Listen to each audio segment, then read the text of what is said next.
آپ سبھی سننے جا رہے ہیں ایک کربلا کی واقعہ لفظ ماجد کی آواز میں۔ یہ ہے واقعہ خونی لاش کی ابتدا۔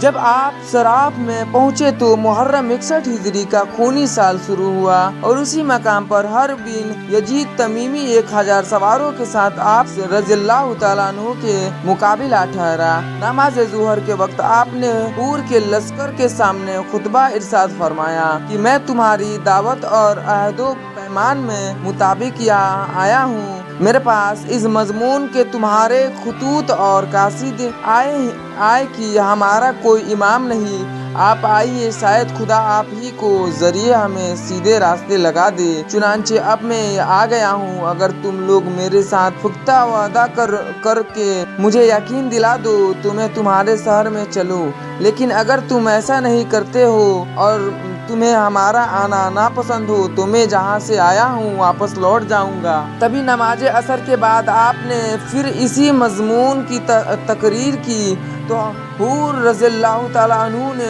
جواب دیا کہ ہمارا خط لکھنے والوں سے کوئی تعلق نہیں ہے، ہم ابن زیاد کے سپاہی ہیں اور ہمیں یہ حکم ہے کہ آپ کے ساتھ لگے رہیں یہاں تک کہ کوفہ میں آپ کو ابن زیاد کے پاس پہنچا دیں۔ اس موقع پر سیدنا حسین رضی اللہ تعالیٰ عنہ نے قافلہ اہل بیت کو واپس لوٹنا چاہا مگر حور نے راستہ روک لیا۔ آپ رضی اللہ تعالیٰ عنہ مدینہ طیبہ کی طرف جانا چاہتے تھے مگر حور رضی اللہ تعالیٰ عنہ چاہتا تھا کہ آپ کو کوفہ لے جائے۔ مزید گفتگو کے بعد حور نے یہ اجازت دی کہ اگر آپ کوفہ نہیں جانا چاہتے تو آپ ایسا راستہ اختیار کریں جو نہ کوفہ کو جائے اور نہ ہی مدینہ کو۔ اسی دوران میں ابن زیاد کو لکھتا ہوں اور آپ یزید کو لکھیں، ممکن ہے عافیت کی کوئی صورت پیدا ہو جائے۔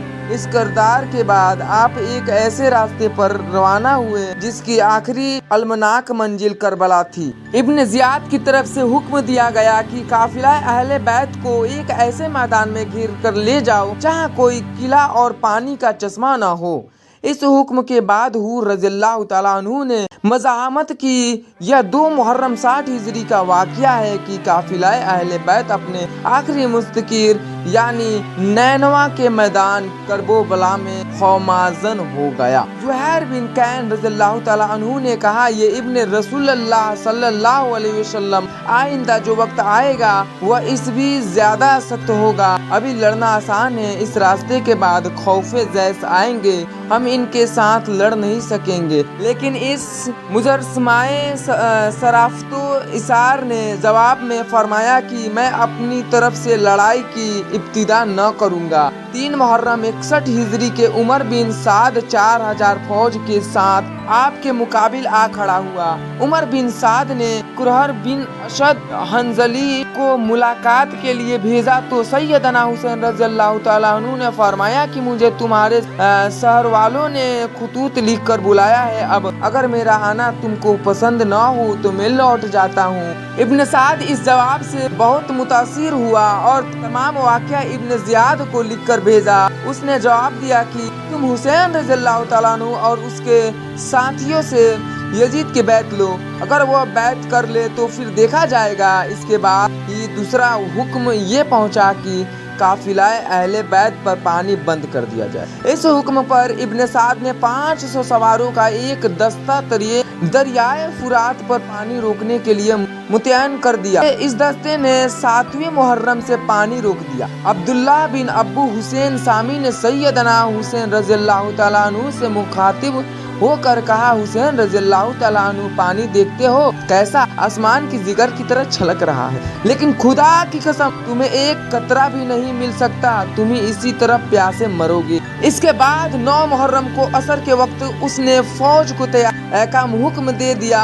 حضرت حسین رضی اللہ تعالیٰ عنہ نے فرمایا کہ میں نماز و دعا کے لیے ایک رات کی اجازت چاہتا ہوں۔ رات کے وقت حضرت حسین رضی اللہ تعالیٰ عنہ نے اپنے ساتھیوں کو ایک دردناک خطبہ دیا۔ آپ رضی اللہ تعالیٰ عنہ نے فرمایا، الہی تیرا شکر ہے کہ تو نے ہمارے گھرانے کو نبوت سے مشرف فرمایا اور دین کی سمجھ اور قرآن کا فہم عطا فرمایا۔ لوگوں، میں نہیں جانتا کہ آج روئے زمین پر میرے ساتھیوں کے افضل اور بہتر لوگ بھی موجود ہیں یا میرے اہل بیت سے زیادہ ہمدرد و غم گسار کسی کے اہل بیت ہیں۔ اے لوگو، خدا تمہیں جزائے خیر دے، کل میرا اور ان کا فیصلہ ہو جائے گا۔ غور و فکر کے بعد میری رائے ہے کہ رات کے اندھیرے میں تم سب خاموشی سے نکل جاؤ اور میرے اہل بیت کو ساتھ لے جاؤ۔ میں خوشی سے تمہیں رخصت کرتا ہوں، مجھے کوئی شکایت نہ ہوگی۔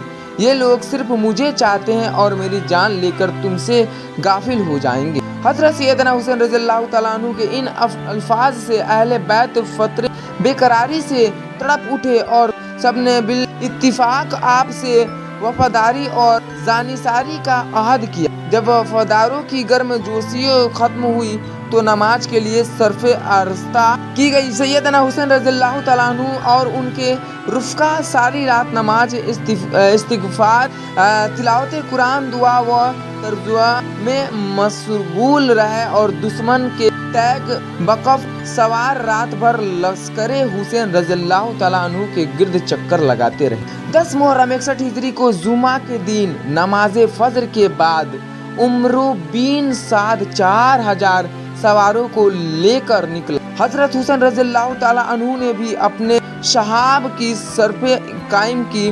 لشکر حسین رضی اللہ تعالیٰ عنہ محض گنتی کے سواروں اور چند پیدل افراد پر مشتمل تھا۔ جب دشمن کی فوج نے پیش قدمی کی تو اس مجسمے اشاروں، قربانی اور صبر و استقامت کے پیکر نے ان کے سامنے آواز بلند مندرجہ ذیل خطبہ ارشاد فرمایا: لوگو، میرا حسب و نسب یاد کرو، سوچو میں کون ہوں، پھر اپنے گریبانوں میں نظر ڈالو اور اپنے ضمیر کا محاسبہ کرو۔ کیا تمہارے لیے مجھے قتل کرنا اور میری حرمت کا رشتہ توڑنا جائز ہے؟ کیا میں تمہارے نبی محمد صلی اللہ علیہ وسلم کی لڑکی کا بیٹا، ان کے چچیرا بھائی علی رضی اللہ تعالیٰ عنہ کا فرزند نہیں ہوں؟ کیا تم نے رسول اللہ صلی اللہ علیہ وسلم کو میرے اور میرے بھائی کے حق میں یہ فرماتے ہوئے نہیں سنا؟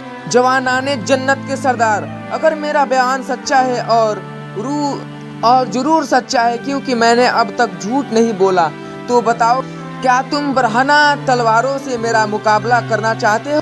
کیا یہ بات بھی تمہیں میرا خون بہانے سے نہیں روک سکتی؟ واللہ اس وقت روئے زمین پر وجود میرے کسی نبی کی لڑکی کا بیٹا موجود نہیں۔ میں تمہاری نبی صلی اللہ علیہ وسلم بلا واسطہ نواسا ہوں۔ کیا تم مجھے اس لیے حلال کرنا چاہتے ہو کہ میں نے کسی کی جان لی، کسی کا خون بہایا ہے، کسی کا مال چھینا ہے؟ کہو، کیا آخر میرا قصور کیا؟ آپ رضی اللہ تعالیٰ عنہ نے بار بار پوچھا مگر کسی نے جواب نہ دیا۔ پھر آپ نے بڑے بڑے کوفیوں کو نام لے کر پکارنا شروع کیا: اے سیس بن ربی، اے حجاز بن بزوز، اے قیس بن اسد، اے یزید بن حری، کیا تم نے مجھے نہیں لکھا تھا؟ پھل پک گئے، زمین سرسبز ہو گئی، نہریں ابل پڑی۔ اگر آئیں گے تو اپنی زرار فوج کے پاس آئیں، سو جلد اس پر ان لوگوں نے انکار کیا تو آپ نے چلا کر کہا: واللہ تم ہی نے لکھا تھا۔ آخر میں آپ رضی اللہ تعالیٰ عنہ نے کہا: اگر مجھے پسند نہیں کرتے تو چھوڑ دو، میں یہاں سے واپس چلا جاتا ہوں۔